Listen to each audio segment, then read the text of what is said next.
You're listening to Females in Fantasy, a podcast elevating the voices of women authors of science fiction and fantasy who write about kick-ass heroines. I am your host, Brianna Da Silva, and this is Season 2, Episode 10. And as of today, well, technically as of tomorrow, but close enough, whatever. This is the 1-year anniversary of Females in Fantasy. Yay! The podcast has been going on for 1 year straight now. I feel like I should do something to celebrate, but I'm a little bit undecided what. So if you have any suggestions, tweet them at me. Today, we're hearing from Lindsay Franklin, author of The Story Peddler, to talk about her experiences as a person of faith writing speculative fiction. Now, there's a lot to get from this conversation, whether you personally are religious or not, such as how to write good stories without preaching to your audience, which is, in my opinion, pretty important. All right, without further ado, here's my conversation with Lindsay. Welcome, Lindsay, to the Females in Fantasy show. How are you doing today? I'm doing great. Thanks so much for having me. Yeah, thank you so much for coming on the show. I always start off these interviews with just kind of letting the guest introduce themselves, tell us a little bit about who they are, and specifically kind of like what your story is and like how you first got into writing and all that. All right. Well, I am Lindsay Franklin, and I write both fiction and nonfiction. And I actually started my career as an author. Then I got into freelance editing in the years where my agent and I were trying to sell my fiction. And suddenly, like within the space of a month, I went from having no books contracted to having 5 books under contract. So I had two nonfiction, and 3 fiction. So I definitely had a really, what's the word I want to look for here? I had a very harsh, I guess you could say. That sounds really bad. It was awesome to have that many books under contract, but I also had a full editing client schedule at the time. And so it was a really intense, that's the word I'm looking for, an intense introduction to writing books under contract. And so that was a couple of years ago, and I have not really slowed down since. Goodness. You basically just jumped into the deep end, right? Absolutely. Total deep end. But, you doggy paddle and you figure it out, and eventually you start swimming and it's fine. You just have a new normal and it's a good normal. That's what we work for, for all of those years and all that time we spend learning our craft and stuff. So I am definitely not complaining. It's awesome, but it's very busy. Yes. So tell us about your fantasy novel, The Story Peddler. Ooh. Has a really cool concept. Yeah, thank you. So in The Story Peddler, in that world, art is magic, basically. And so my protagonist is a young girl who is ambitious. She's kind of living in poverty, and her mentor is abusive, and she's trying to work her way to the royal city and become the storyteller to the king. And so in this world, as she tells stories, magic ribbons of light and fabric come out of her hands. And then when she gets to the end of the story, kind of the moral of the story, it all comes together, all the strands come together, and they crystallize into a solid object that she can then sell. So that's how she makes her living as a story peddler. And she discovers throughout the course of the story that there are other types of artists that she wasn't aware of because the arts are oppressed in this kingdom. So I won't say too much more about that because spoilers, but I have a lot of fun with that concept because my dad is a visual artist. He's an illustrator and a photographer and a graphic designer. And so I kind of grew up observing that side of the art world. And as I got into publishing, I saw all of these parallels between my dad's art world and my art world as a writer. And so that was kind of like the seed of this magic system. I'm just like smiling over here because that really, it tickles my imagination in a way I particularly like because I'm a writer, but I'm also a visual, I don't know if visual artist is the right term. I'm professionally a graphic designer, but I've always since I was a little kid, I've always been like doodling and I've always been interested in kind of patterns and just visual arts in general. So I love just like kind of the intersection of those two types of creativity. Yes. And so for people that have already read that book, they will be happy to know that the sequel is coming out in 2019. Is that correct? It is. And we just got a new release date on it. And so the story Raider, which is the second book in the series, comes out July 23rd. All right. Cool. Okay. So I wanted to do something a little bit different in this interview. A little bit different, I guess, in the sense that it's topically a little bit different than some of the other interviews that I've done. And so I wanted to hear specifically from your perspective as a Christian about how your faith influences the way that you write. And some people that hear this may not really understand why I want to do this. I have been pretty open about the fact that I am an ex-Christian myself. But for the majority of my life, I was a Christian, and that was a very huge integral part of my life. So I have a really deep affinity for that community, especially specifically for the speculative fiction Christian community. I feel like there's some really interesting perspectives that the science fiction and fantasy community at large either doesn't hear from that much or doesn't understand.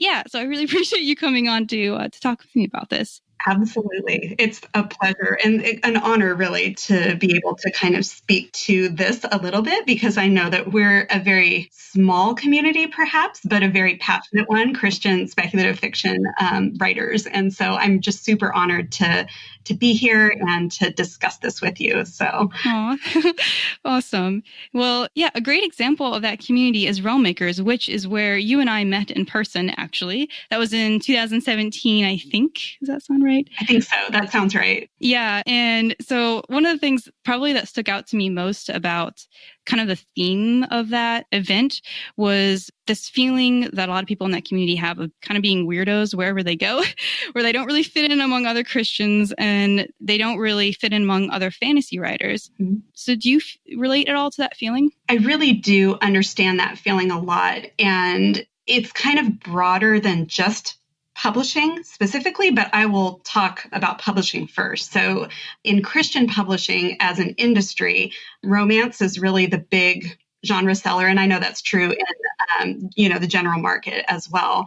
But there are a lot of really big, massive, of the massively best-selling series, especially in the YA world, are speculative fiction in the general market. And in the Christian market, it's really difficult to find publishers who are even willing to look at speculative fiction, because it's typically not what their reader wants. Their reader wants a very specific type of romance novel. And so there aren't a lot of publishing house homes for us in publishing. And so I think that a lot of spec-fic authors feel a little bit rejected by, the Christian publishing world. And yet, if our stories are very overtly allegorical, or if faith is a huge part of the story, it's not necessarily something that the general market is super interested in either. So it can be really isolating, I guess, is the right word. At least it was perhaps before Realm Makers became a thing, because that was a place where all of us could sort of gather and realize that we weren't the only ones writing what we were writing.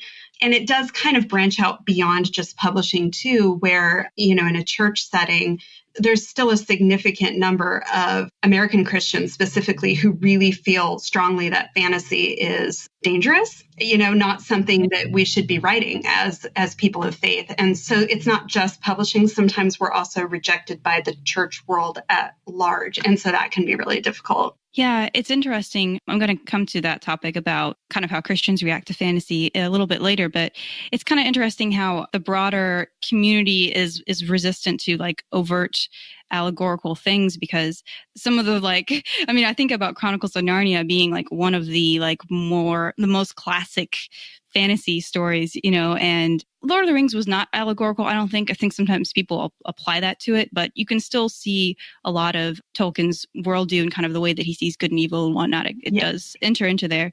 But yeah, why do you think it is that people of a lot of different worldviews are able to enjoy those stories, but then maybe are resistant to modern examples of that? Do you have an opinion on that? What do you think? It's an interesting question. And I wish that I had a totally definitive answer about that. It would be awesome to have the answer about that. I have some theories. I think part of it is that, Narnia has achieved classic status just because of how long it has endured. And so I think that's part of the reason people are willing to, I don't want to say overlook, that sounds wrong, but, they're willing to maybe see past the overtness of Lewis's faith that's pretty clearly in those stories and just enjoy it on a story level rather than really absorbing his worldview or being offended by his worldview, I guess. Sometimes I've wondered too if perhaps, you kind of have to assume a certain level of biblical literacy, I guess, that people will necessarily see the allegory in there. And I didn't grow up in the church personally, so I didn't read the Narnia books until I was an adult. And I don't know if I had read those as a child, if I would have even understood Aslan is an allegorical version of Jesus. Like, I don't know if I would have picked up on that because my level of biblical literacy was pretty low, not having been raised in Sunday school and that sort of thing. So that could be a, part of it too, that people are just able to enjoy it as a story because they're not, thinking, oh man, this lion is Jesus and it's super obnoxious or whatever. Yeah. So I think that could be part of it. But I think another piece of this is sometimes, with all due respect to my fellow Christian spec fic authors, but sometimes we can be a little heavy-handed with our allegory and the way that we're telling these stories and pushing a certain worldview rather than just expressing it. And that can really turn people off where they can't, it's such a screaming element of the story that they can't see past that to just enjoy any other element. And so that could be part of it as well. Yeah, I do wonder about that too. It's like maybe those stories are just very solidly just good stories, and then I think because we often, all the time people will appreciate a good story even when the worldview of the storyteller is there, no matter what the worldview is, if it's not being preachy, I can think of a lot of examples of that. No one really likes to be preached to, exactly. Right? Then we can, and nobody really bothers, they're not really bothered by a story that has a different worldview. It's usually just they want to be entertained. Why do you think that is? Do you think it's just a cultural thing? Because I know sometimes some of these, if it's preachy, they often want it to reach a wider audience, but then by making it preachy, they can't. Yeah, I don't know. It's really difficult too, because I run across that a lot as an editor, because most of my clients that I'm working with are unpublished, pursuing publication, and they really have a heart to express their faith through their stories. And they're wanting to express it to people who are outside the church, but what they're writing is probably not going to resonate in the same way because it is so preachy. And so that's really hard. It's really hard to find, I don't want to say a balance because I don't know that it's really about balance, but just about finding who you're really called to write to. And I'm sort of using Christianese language when I say that, who you're called to write to, but who your audience is, who you really want to speak to, and making sure that you're telling stories that are going to resonate with that audience. And so if that means that you want to express your faith, maybe there are some more covert ways to do that. And, I think one way that Christians are kind of, Christian fantasy authors are responding a little bit to the desire to not be super preachy, but to still get their stories in front of a wider audience is by embracing the noble bright concept, where their stories, they uphold good, honorable morals and that sort of thing, and have that hope in them without being a very overt allegory and that sort of thing. So that's maybe one way to kind of address that. If you feel like your stories are meant for a wider audience, but you still want to have something that feels uplifting and reflects your faith, that's one way to deal with it. Yeah. I wonder sometimes, and again, this is something that is not just a Christian problem at all, but I wonder sometimes if people if they approach storytelling kind of backwards, in the sense that they start with a message and then they find a story, if maybe that can sometimes make the story itself feel kind of artificial, rather than starting with a story and starting with something that's from the heart and then letting the theme and letting the message or whatever just kind of naturally come forth. Absolutely. And so maybe that's why that is that a lot of people are very motivated to have certain messages. And it's hold on, this is a story. This is a piece of art. You've got to let the art come first, or else you're even going to it's unproductive anyway. You're not going to accomplish what you want to accomplish. And it's like a paradox. It's if you want to accomplish this, you got to try not to, in a sense. Exactly. Yep. And that really resonates with me a lot, because the Story Peddler is actually that series is the second series that I wrote. The first series that I wrote was the one I got my agent with. That's the one we were trying to sell for so many years. That first series I wrote was very overtly allegorical. I wrote it before I got into publishing at all, so I really had no idea about market or anything. I was just writing a story. But by the time I started writing my first draft of The Story Peddler, in my own mind, I was very much branded as a Christian fantasy novelist. And I knew all about the Christian publishing world at that point. And so when I got this idea of stories coming out of this girl's hands and, the kind of magic of art, I sort of forced that idea into an allegory because in my own mind, I was a Christian fantasy novelist and that's what I was supposed to write. And so I wrote the whole first draft and people were very excited about the concept of it, this magical art sort of idea. But my agent, who is such a faithful cheerleader of my work, she has believed in me since I was so green and knew absolutely nothing and had so much work to do professionally before I was writing anything that was publishable. But she believed in me from day one. And so when she read the first draft of Story Peddler, she came back and said, "I'm so sorry, but I didn't like this." And I was like, "What? You like everything I write, even the terrible stuff. What do you mean?" And so what I had to do was really do kind of a heart check and a gut check on that story. What does this story actually want to be about? Because it didn't want to be a Christian allegory. That's not what inspired it. What inspired it was the magic and the beauty of art. And so I reimagined the entire plot. I scrapped, almost the entire cast, and I rewrote the whole thing. And as I started to write it, I realized that what I was telling was still a, quote, Christian story in a way, because as my characters are creating this art, they are reflecting their creator. And so to me, it's still a very Christian story, but it's not a hardcore allegory. It's not about Jesus's life. It's not, it's not a Narnia. And I love Narnia. So all due respect to Aslan and everything, but, there's no Jesus. Not everything can be Narnia. Yes. Exactly. And, he did that so well. I don't need to redo Narnia. Narnia is perfect just the way it is. So what you're saying totally resonates with me because I first approached Story Peddler totally backwards, where I was like, how can I make this concept work within a Jesus allegory? And that was just not what that story wanted to be at all. So it's not what it is. Yeah.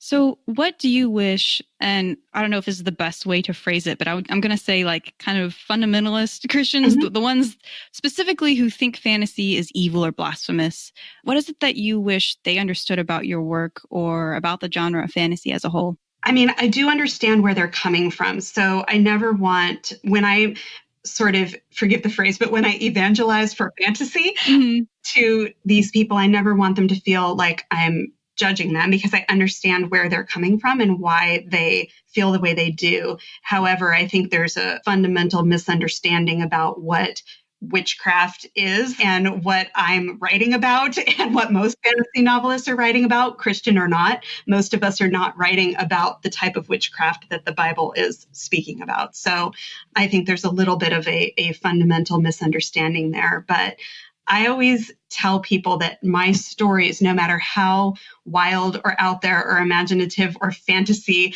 they are nothing compared to God's imagination. And when I look at the stuff that he has created and the world that we exist in, the stuff that exists in nature, it's nothing, or my imagination is nothing compared to that. And so it's a difficult conversation. I'll just leave it at that. But I feel like it's one that's really important in the same way that, it's important for me to talk about my faith with people who, are not necessarily super open to it at first. It's important on the other side, too, to talk about my art with people who are not super open to it. So, yeah. Kind of related to that, it's interesting the way this conversation is going. I'm actually asking all my planned questions kind of out of order, but that's good. That's good.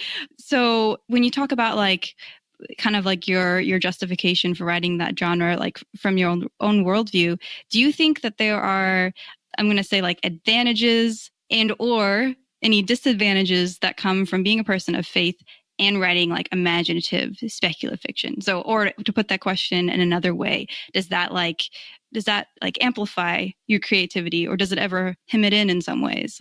What do you think? I think that for people of faith, speculative fiction is such a natural fit because when we're writing about, most fantasy novelists in some way or another are writing about good and evil.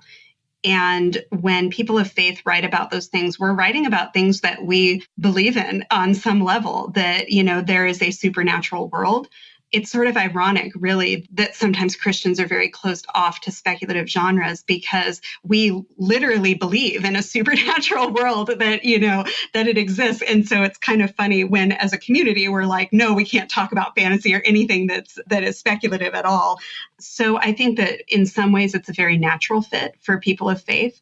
I think where it becomes difficult is I never want to accidentally write something that is blasphemous, or because there certainly are lines with what I'm willing to explore and what I'm not.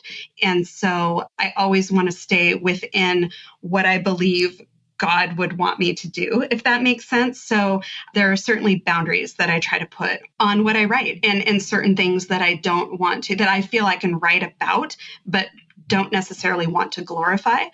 So, and I think that secular novelists can probably say the same thing, that, we can write about really difficult things. We can write about things like, human trafficking or sexual abuse, and, stuff like that without glorifying it. So that's always my goal as a person of faith as well, to maybe write about things that are dark or difficult, without bringing glory to those things or making them seem good.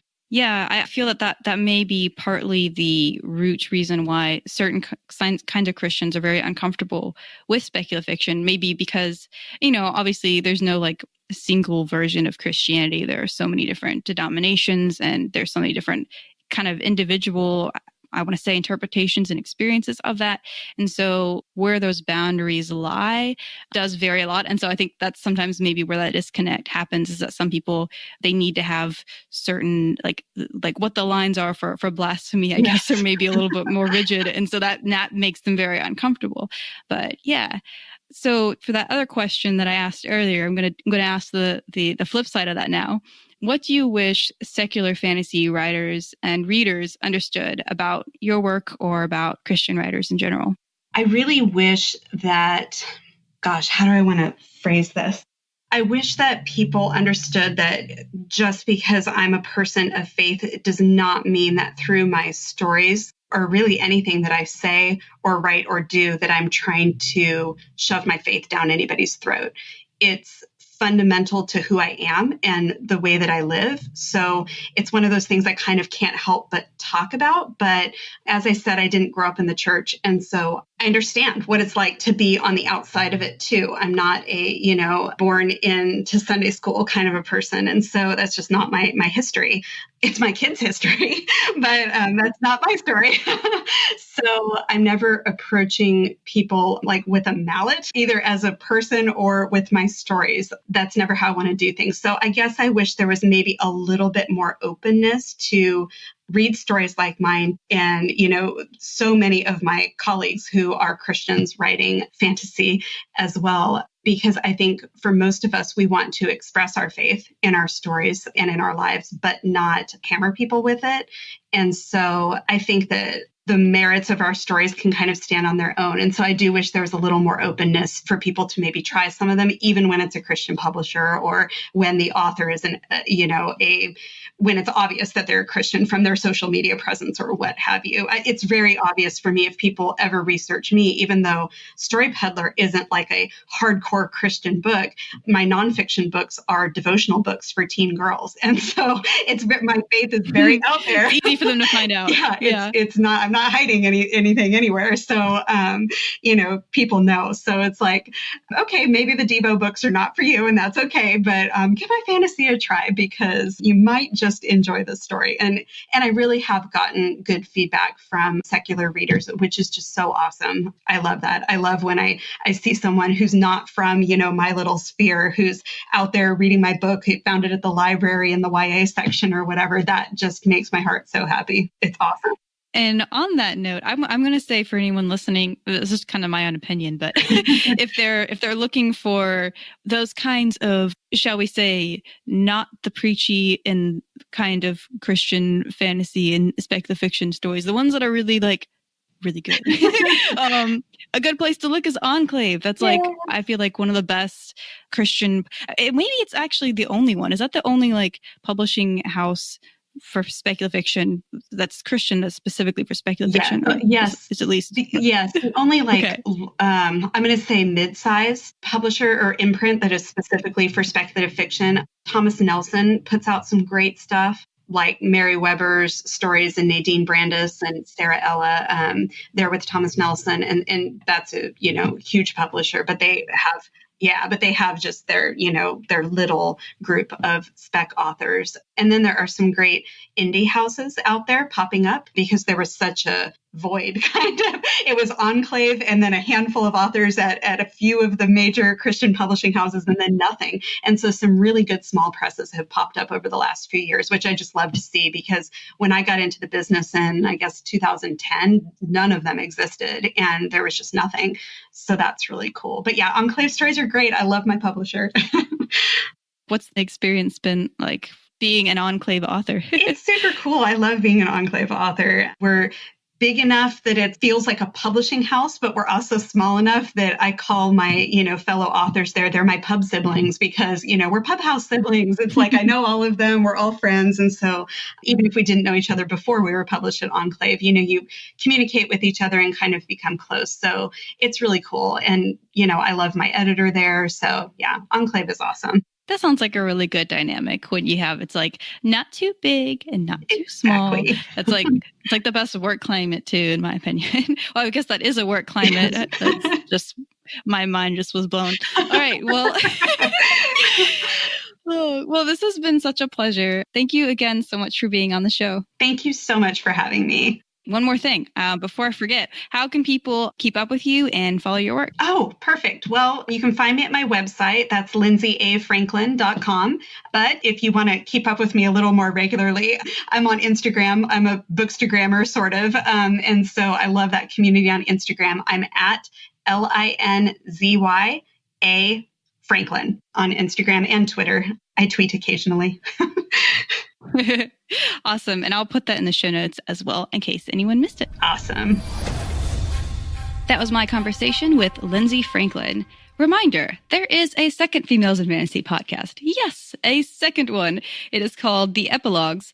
And the last 2 episodes of that have been surprisingly pretty deep, despite the fact that The Epilogues is like half the length of the normal Females in Fantasy podcast episodes. With Becky Chambers and with Lindsay Franklin, I managed to get into some pretty heavy and complex territory in the span of 15 minutes. So if you want to listen to those are available over at patreon.com/femalesinfantasy. A special shout out to my top patron, Brandon, who is also the world deity of Females in Fantasy, all hail. And a broader thank you to all of my patrons, because you are all awesome. Next time on the show, we will be hearing from Samantha Shannon, author of the Bone Season books and her upcoming release, The Priory of the Orange Tree. And she will be talking about one of my favorite topics, which is the phrase strong female characters and why it is, for lack of a better term, problematic. Until then, this has been the Females in Fantasy podcast. I am Brianna Da Silva. Thanks for listening.